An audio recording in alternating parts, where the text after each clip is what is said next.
Hi అండి. అందరికీ నమస్కారం. Welcome to my channel. ఈ వీడియోలో విశ్రాంత ఉద్యోగుల యొక్క డీఏ, పీఆర్సీ ప్రయోజనాల్లో కోత ఉండబోతోందా?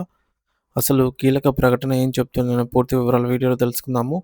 వీడియో అయితే ఎక్కడ కానీ స్కిప్ చేయకుండా ఎండ్ వరకు చూసేయండి. అప్పుడే ఇన్ఫర్మేషన్ పూర్తిగా అర్థమవుతుంది. అలాగే వీడియో చూస్తున్న ప్రతి ఒక్కరు వీడియోకి లైక్ చేయండి ఫ్రెండ్స్. ఈ వీడియోని తోటి ఉద్యోగ పెన్షన్ మిత్రులతో అయితే షేర్ చేయండి. కొత్తగా మన ఛానల్ చూస్తున్నవారు ఇంకా ఎవరైనా సబ్స్క్రైబ్ చేసుకున్నట్లయితే వెంటనే మన ఛానల్‌ని సబ్స్క్రైబ్ చేసుకోండి.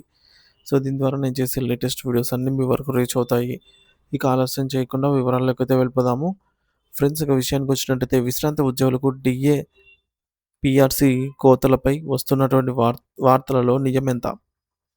వాట్సాప్‌లో వైరల్ అవుతున్నటువంటి ఈ యొక్క ప్రచారంపై ప్రభుత్వం స్పష్టత ఇచ్చింది. ఇటీవల వాట్సాప్ గ్రూపుల్లో, సోషల్ మీడియా వేదికలపై రిటైర్ అయిన ఉద్యోగులకు సంబంధించిన ఒక వార్త వేగంగా ప్రచారం అందుకుంటోంది.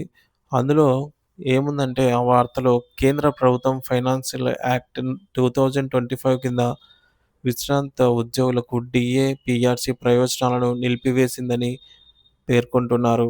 ఈ వార్త దేశవ్యాప్తంగా విశ్రాంత ఉద్యోగుల్లో ముఖ్యంగా ఆంధ్రప్రదేశ్‌లోని పెన్షనర్లలో పెద్ద ఎత్తున ఆందోళన అయితే నెలకొంది. ఏపీ పెన్షనర్ల ఆందోళన, ఢిల్లీలో ధర్నా.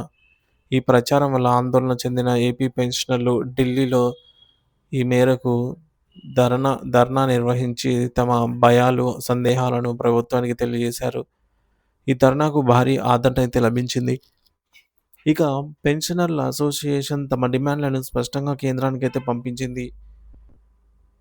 పీబీఐ ఫ్యాక్ట్ చెక్ స్పష్టీకరణ, ఇది పూర్తిగా అబద్ధం అంటూ.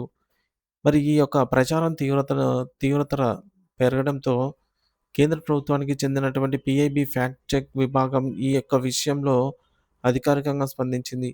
ఫైనాన్స్ యాక్ట్ 2025 కింద డీఏ, పీఆర్సీ ప్రయోజనాలను రిటైర్ అయిన ఉద్యోగులపై నిలిపివేశారు అనే ప్రచారం పూర్తిగా అసత్యం, వాస్తవం కాదని ఫ్యాక్ట్ చెక్ పీఐబీ అయితే స్పష్టం చేసింది. అంటే డీఏ ఏమీ నిలిపివేయలేదు. పీఆర్సీ ప్రయోజనాలు కూడా నిలిపివేయలేదు. పెన్షనర్లపై ఎటువంటి ఆహ్, కొత్తగా ఏమీ కోత విధించలేదు. మరి అప్పుడు ఈ నిబంధన ఏంటి? అంటే పీఐబీ వివరించినటువంటి వివరణ ప్రకారంగా CS CCS pension rules 2021 rule number 37లో జరిగిన సవరణ కేవలం ఒక వర్గానికి మాత్రమే వర్తిస్తుంది. సో, దుష్ప్రవర్తన కారణంగా ప్రభుత్వ సేవ నుంచి తొలగించబడిన ఉద్యోగులకు మాత్రమే ఈ యొక్క రూల్ అనేది వర్తిస్తుందన్నమాట. డీఏ, పీఆర్సీ లాంటి ప్రయోజనాలను నిలిపివేయడానికి నిబంధనలు అమలు చేస్తారు. ఇది సాధారణ పెన్షనర్లకు ఎట్టి పరిస్థితుల్లోనూ వర్తించదు. ఈ విషయంపై కేంద్రం ఇప్పటికే ఈ ఏడాది మేలోగా అధికారిక ప్రకటన కూడా విడుదల చేసింది.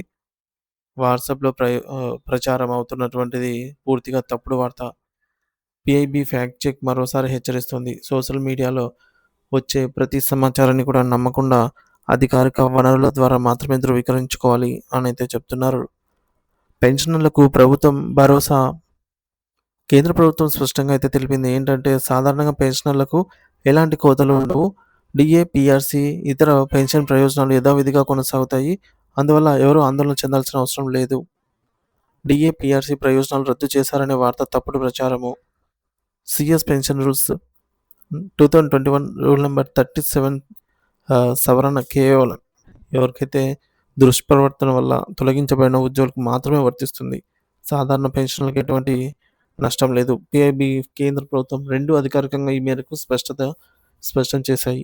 వాట్సాప్ వార్తలు నమ్మే ముందు తప్పనిసరిగా ధృవీకరించుకోవాలి.